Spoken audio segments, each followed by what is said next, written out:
folks, welcome back to our channel LTT.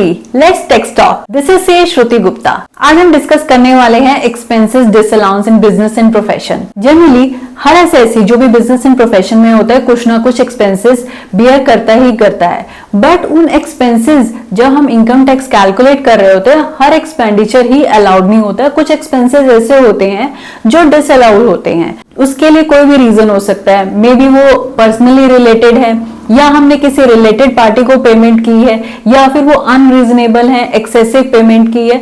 तो कोई भी रीजन हो सकता है जिसके कारण कोई एक्सपेंस हमारा डिसअलाउ किया जा सकता है। तो आज हम इस डिसअलाउंस को ही लेके एक specific section 40A subsection 2 discuss करने वाले हैं, जिसमें कोई भी असेसी कोई एक्सपेंडिचर बियर करने के कारण किसी पर्सन को पेमेंट करता है जो कि according to AO is unreasonable and excessive, then that payment is disallowed to the extent of unreasonable and the excessive payment paid by the assessee to the person। अब वो कौन से ऐसे रीजन हो सकते हैं, कब ऐसा हो सकता है कि एओ मानेगा कि वो अनरीजनेबल है या फिर एक्सेसिव है। फर्स्ट रीजन हो सकता है कि जो भी फेयर मार्केट वैल्यू है उस गुड्स की, सर्विसेज की या फिर जो भी फैसिलिटी के लिए पेमेंट की है असेसी ने उस पर्सन को, वो एक्सेसिव है या अनरीजनेबल है। सेकेंड पॉइंट हो सकता है जो कि पेमेंट की गई है या एक्सपेंडिचर बियर किया वो legitimate needs of the business को रिलेट नहीं करता है। और थर्ड पॉसिबिलिटी हो सकती है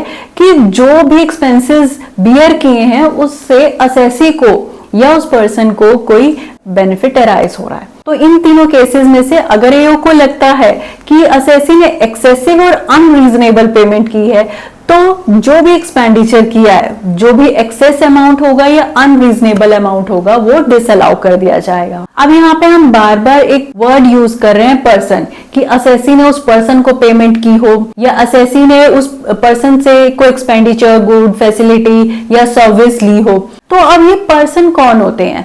तो अभी हम पर्सन की डेफिनेशन को डिस्कस करते हैं कि पर्सन में कौन कौन इंक्लूड होगा। तो सबसे पहले आता है, अगर असेसी एक इंडिविजुअल है तो इंडिविजुअल के केस में जो भी उस असेसी के रिलेटेड पर्सन होंगे that will be included in the definition of person. कि कोई भी असेसी ने अपने रिलेटिव से कोई सर्विसेज या गुड्स या फैसिलिटी की पेमेंट की है, मतलब कि कोई असेसी है जो कि इंडिविजुअल है, अगर उसने अपने रिलेटिव से कोई गुड्स परचेज किए हैं या फैसिलिटी ली है या कोई सर्विस ली है जिसके कारण उसने उस रिलेटिव को पेमेंट की है और वो अनरीजनेबल है और एक्सेसिव है according to AO, then that amount will be disallowed to the extent of excessive amount paid और द अनरीजनेबल अमाउंट पेड। हाँ, अगर वो फेयर मार्केट वैल्यू जितना ही है तो उस केस में डिसअलाउंस का कोई पॉइंट बनता ही नहीं है। तो अब नेक्स्ट पॉइंट आता है कि अभी हमने डिस्कस किया कि अगर असेसी है एक इंडिविजुअल, अगर असेसी अब कोई कंपनी होती है, एलएलपी, पार्टनरशिप फर्म, एचयूएफ या एओपी होती है, तो उस केस में जो भी डायरेक्टर होगा, पार्टनर होगा, मेंबर ऑफ द फैमिली होंगे या रिलेटिव ऑफ डायरेक्टर, पार्टनर या मेंबर ऑफ द फैमिली होंगे, वो उस केस में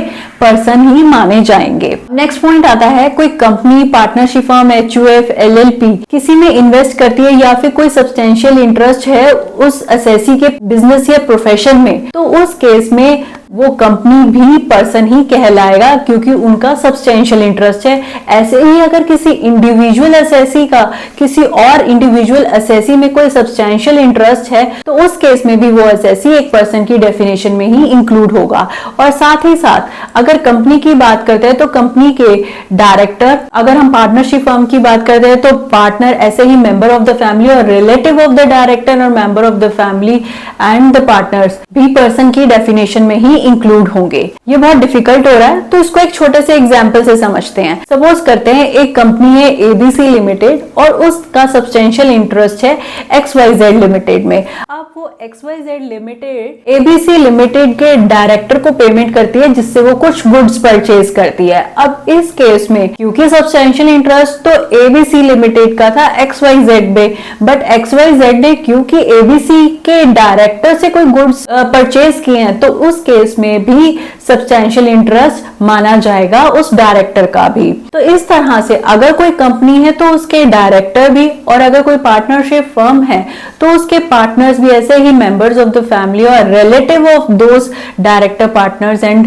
मेंबर्स ऑफ द फैमिली भी रिलेटेड पर्सन ही कहलाएंगे। तो इस तरह से ये सब लोग एक पर्सन की डेफिनेशन में आते हैं। तो अब हम बात करते हैं, एक वर्ड यूज कर रहे हैं सब्सटैंशियल इंटरेस्ट। अब ये सब्सटैंशियल इंटरेस्ट क्या होता है? In the case of company, अगर असेसी का 20% या उससे ज्यादा वोटिंग राइट है या 20% या उससे ज्यादा इक्विटी शेयर होल्डिंग है, तो उस केस में वो असेसी सब्सटैंशियली इंटरेस्टेड कहलाता है। और अगर अदर देन कंपनी है, 20% या उससे ज्यादा प्रॉफिट शेयरिंग है, तो भी वो सब्सटैंशियल इंटरेस्ट कहलाता है। तो अगर हम अब इस सेक्शन को सम अप करते हैं, according to section 40A subsection 2, if any assessee incurs an expenditure and make payment to a person which is excessive and unreasonable, then that amount of excessive and unreasonable will be disallowed as an expenditure. जो भी unreasonable और excessive amount होगा वही disallow किया जाएगा under section 40A subsection 2। I hope आपको section 40A subsection 2